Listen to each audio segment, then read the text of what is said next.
Palīgs mācībās ar video kursu skolēniem. Katrs kurss piedāvā skolēnam plašu un daudzveidīgu mācību materiālu klāstu. Gan video, gan digitālus testus, gan citus papildus materiālus. Kā notiek mācības? Katra nodarbība sākas ar video ierakstu, kurā skolotājs vienkāršā un viegli uztveramā veidā izskaidro kādu no mācību tēmām. Pēc video noskatīšanās bērns pilda mājas darbu, jeb digitālu testu, lai nostiprinātu nu pat apgūto tēmu. Papildu treniņam pieejami vēl citi materiāli, piemēram, izglītojošas spēles vai darba lapas.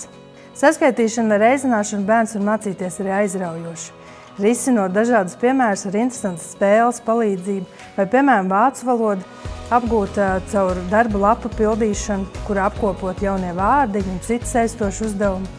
Kursa sākumā un beigās iekļauts arī pašdiagnostikas tests.